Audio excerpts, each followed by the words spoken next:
Welcome everybody, this is How to English, Teach and Learn with Gav and Em. It's a podcast about teaching and learning English as a foreign language. All opinions stated are personal and references will be given when necessary.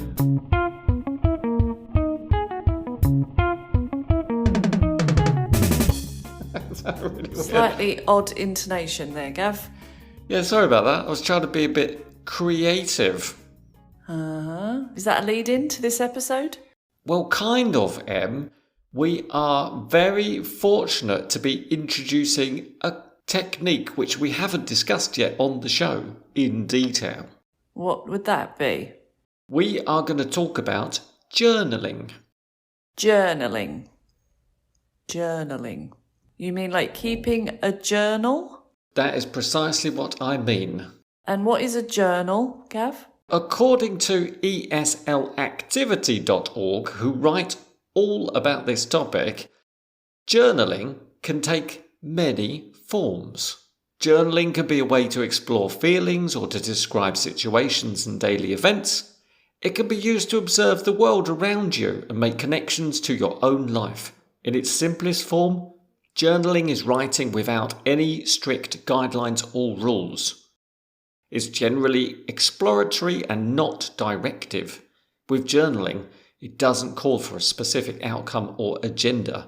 That is a comprehensive answer, Gav. So it's a bit like a diary, but it could be a bit more abstract, perhaps. It could take any form you wish. And it doesn't have to be every day. It could be any time you feel like it. I suppose that's the difference as well. Well, before we go any further, Em, let's introduce today's guest, who will discuss her experience of journaling and also talk about shadowing. Do you know shadowing?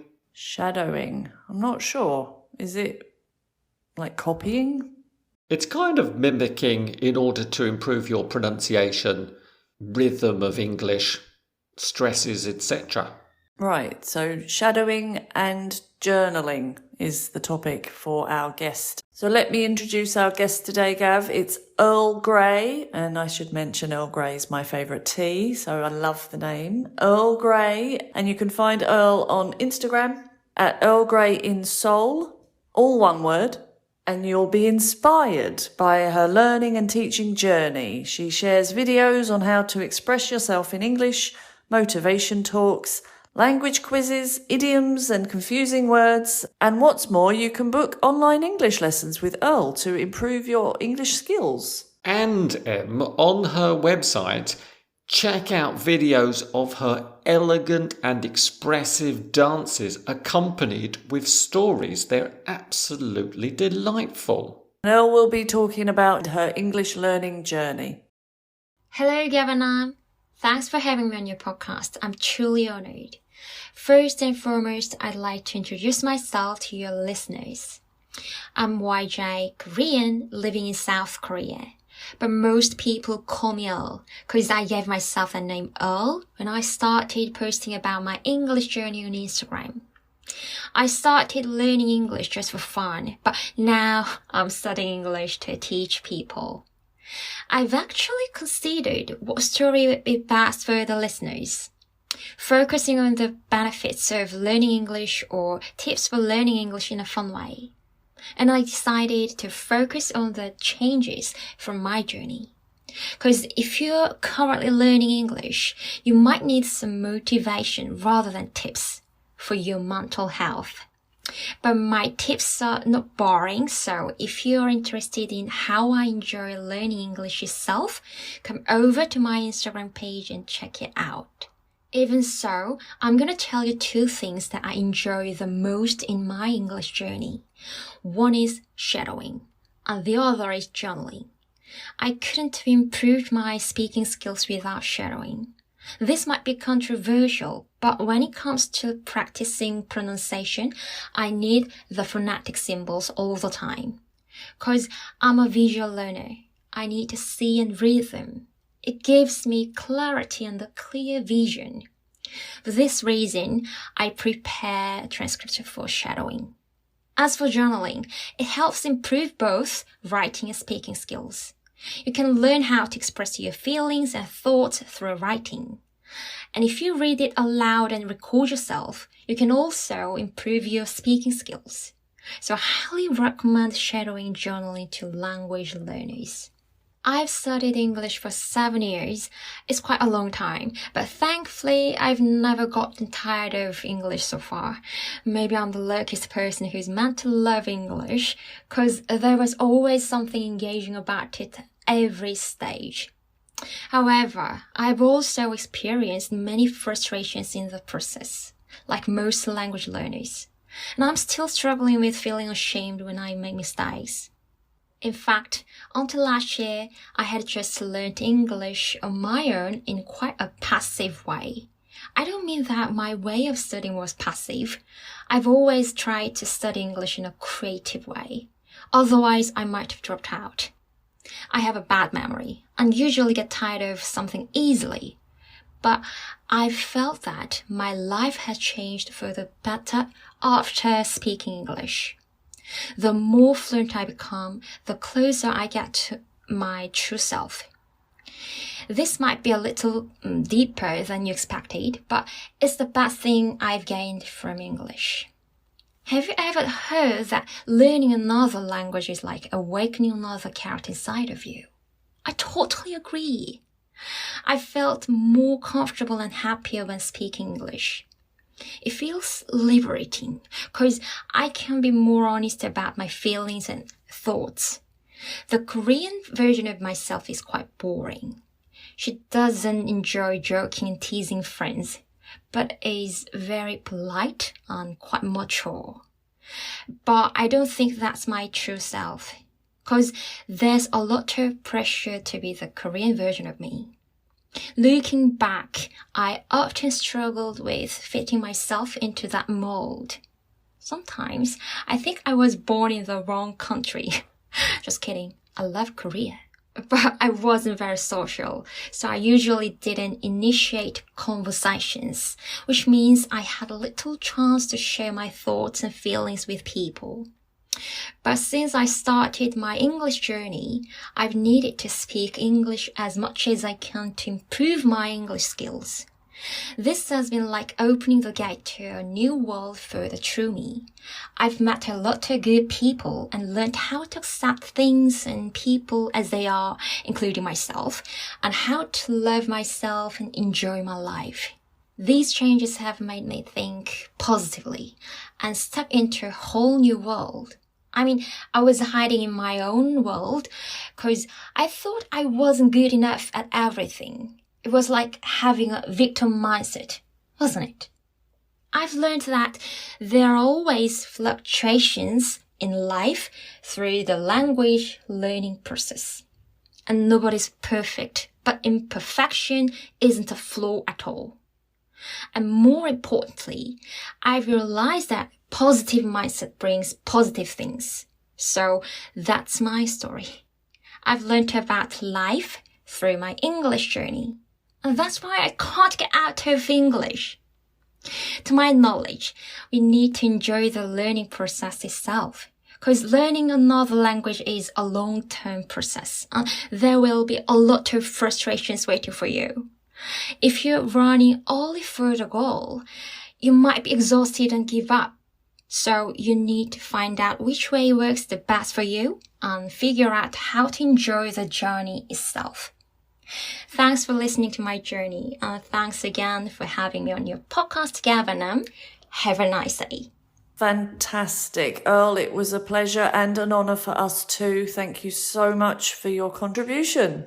It was very inspiring, very interesting, and we have lots to talk about, Gav. We absolutely do. I was also inspired by the many ideas that Earl shared with us. Focus on motivation, not tips.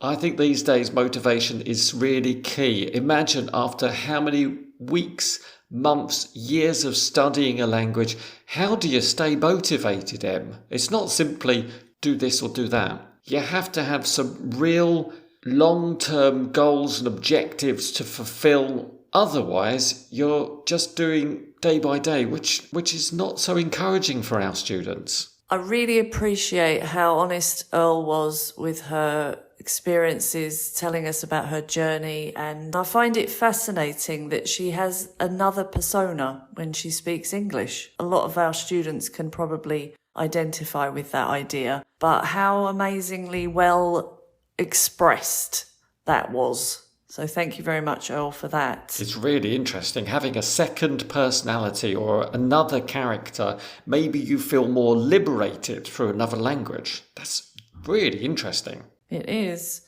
And on the topic of staying motivated through engagement, Em, remember episodes 11 and 12? Setbacks and giving up, Gav? That's it. Revisit these shows if you need a little nudge in the right direction. And remember what Earl said about perfection. It's not necessary to be perfect. You're going to make mistakes. It's a journey, isn't it? It's a journey, Gav. Enjoy the journey.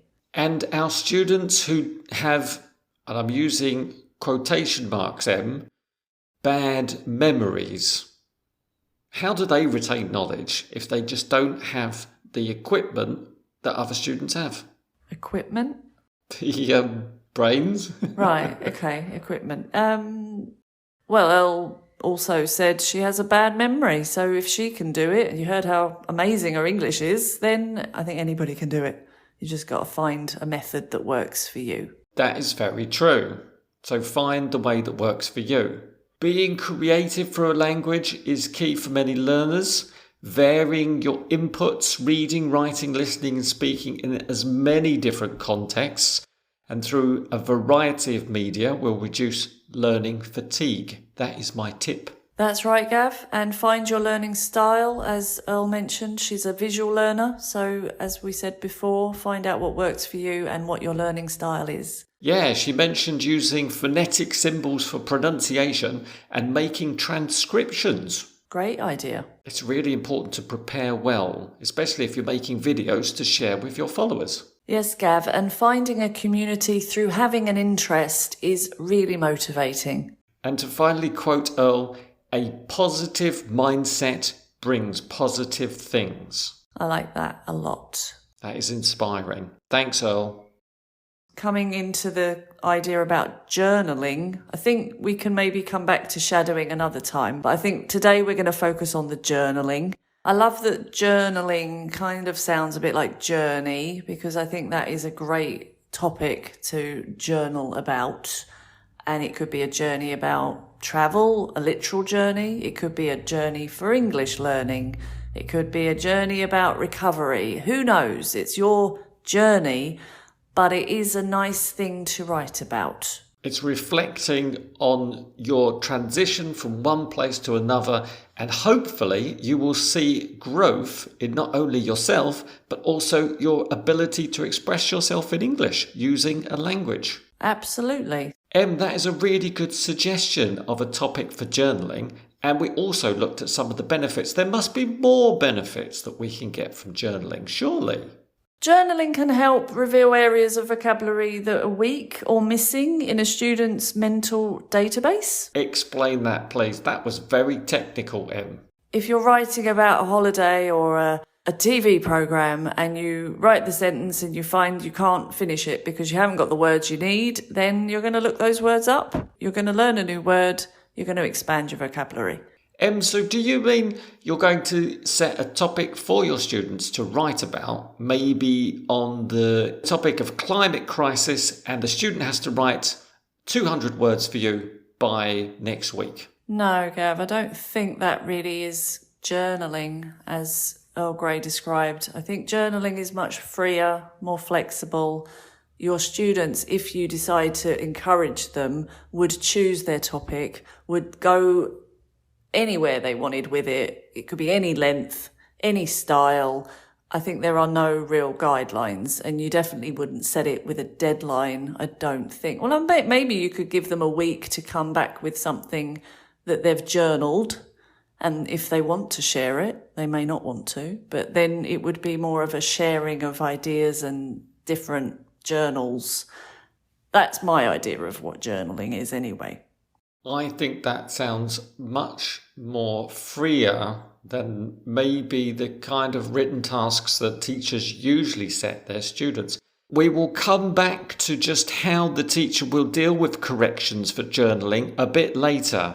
And coming back to what you said about a personal journey, and it is very individual, I think this makes the vocabulary very personal. And in that way, it increases the retention of that vocabulary because it's important to the students. I absolutely agree. And it's great because journaling can take the form of any style of writing. So if one day you feel like writing an article style piece, like something from a newspaper, you can. And then the next day could be a recipe. It could be anything. And then you're bringing a lot of different skills together. It could be a list form, or it could be advice. It could be observational, creative writing. It is very broad. So let's bring it even closer to our ESL context, Em. Yeah, Gav, how do we encourage our students to journal? I guess we could show them some examples of our own journals or something that we find online. Very good. Famous people's journals, perhaps. Journals we like ourselves. Yeah, I think examples are very good to inspire. That always helps. You may encourage your students just to write down some observations of the day or the week and see if it takes them anywhere, or perhaps like a diary. Describing routines, maybe something that they do regularly. How do you put that down in words? Even giving instructions, how to do something. As you mentioned, writing a recipe. Everybody knows a recipe. Maybe you've got a family recipe that you want to just get down on paper. You can think about the future, what your goals are, where you want to be in 10 years' time, and also from a language point of view, what your goals are also. And describing those specific actions that will lead to achieving your goals. Nice, Gav. Visualization on the page. How are you going to get there? Like a step-by-step guide. Which I think we're all doing these days. We're all taking a bit of time and thinking about the future, thinking about what we want to achieve in our lives, which goals will probably take us there.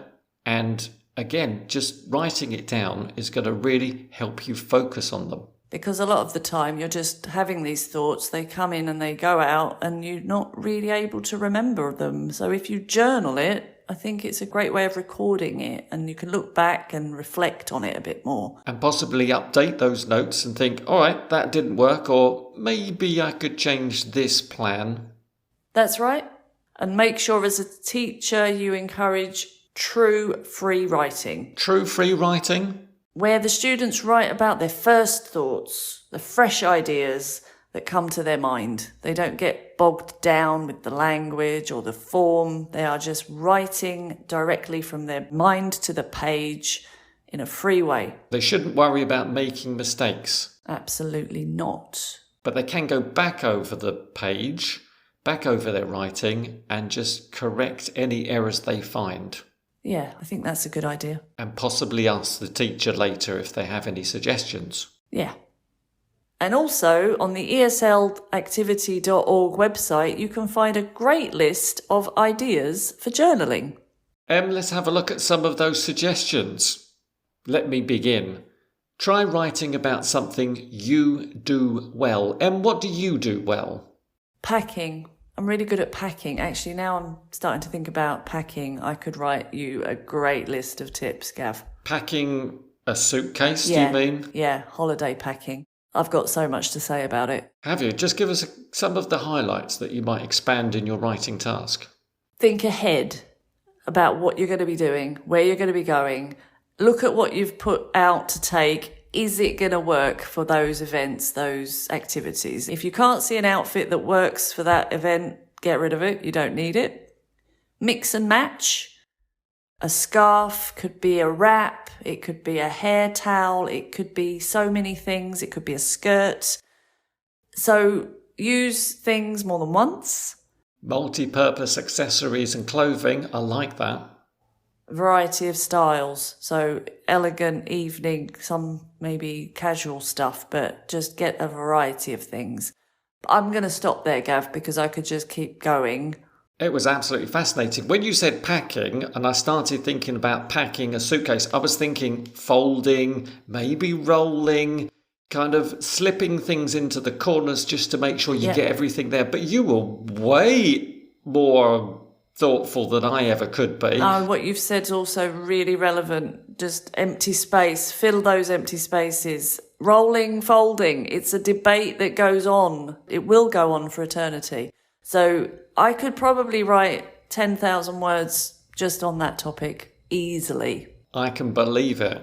The next idea, Gav, is to name one thing you don't like about yourself. Would you like to share with the followers some of your thoughts?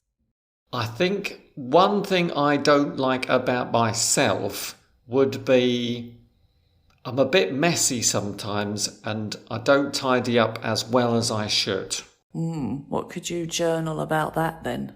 I've just started thinking about packing now and how organised you are when you put things into a suitcase. Maybe I should think about the world as my suitcase. How can I organise this big space around me to put things in the right place? I'm already starting to construct some sentences. I've got some phrases like organised, tidy, fold, place, put back, put away.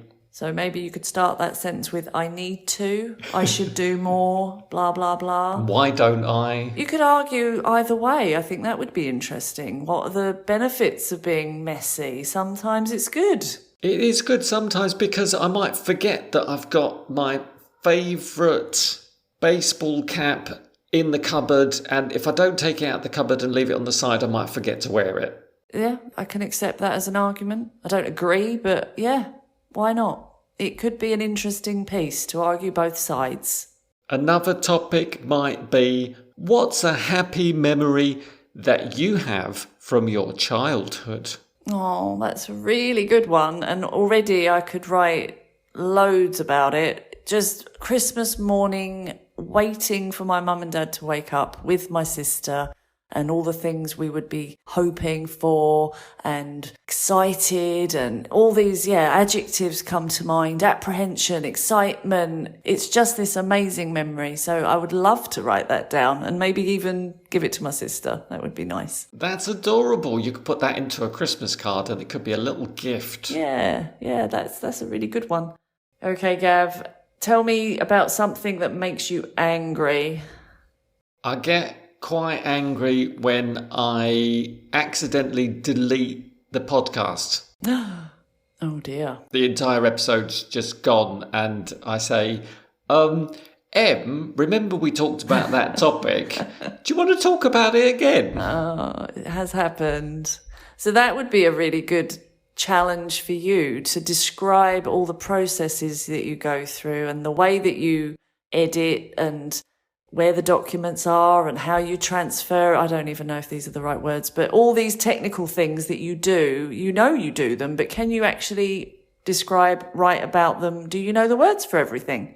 That is a really good challenge for me. And also, I could possibly write a guide for others on how to avoid making mistakes that they might make when creating a podcast. Absolutely. You never know. It could lead to making a YouTube video. You could be the next big influencer. Where it ends is up to you. And finally, Em, how about this topic for your journaling? What do you spend time doing when you're not teaching?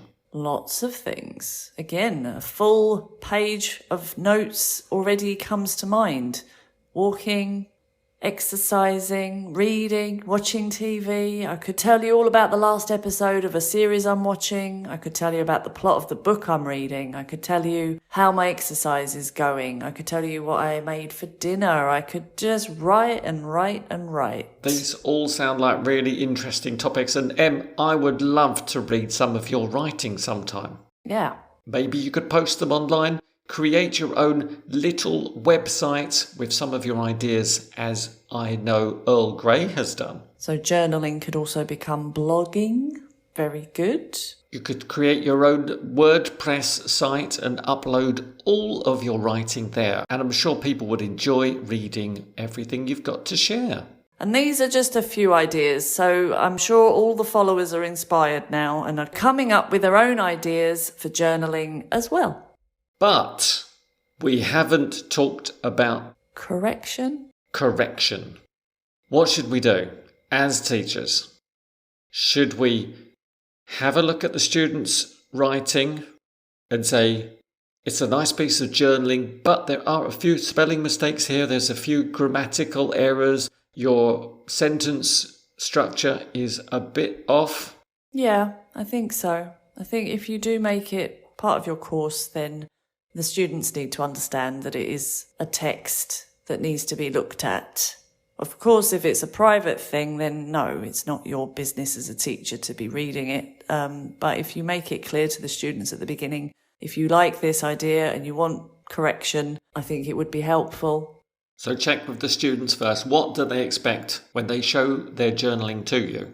Yeah. Of course, they could be writing it by hand, but if they're writing it on the computer, you could just suggest that they do it in a program that has an autocorrect or a spelling checker, just so that then at least there's some guidance. If they like typing on a keyboard, that is. But when I think of journaling, I think of handwriting on a piece of paper. It's a quite intimate experience for me. Me too, Gav, but maybe we're a slightly older generation? Are you saying we're dinosaurs, Em? No, Gav, I wouldn't go that far. I think about handwriting too, but I guess you could do it on a computer. You can do it as an audio thing that you record first. It could be a video journal. I suppose there is some creativity within journaling. I think it's limitless, Em. And as Earl mentioned, if you have written it, you might want to read it aloud and practice your pronunciation. Great tip. Gav, are you ready for Learn a word. And this week's word, Em, is several words. Learn a words. That's it. I visited merriam-webster.com. Words at play, surprising, uncommon words. And I've picked a few that I thought I might test you on, Em. Love a test, Gav.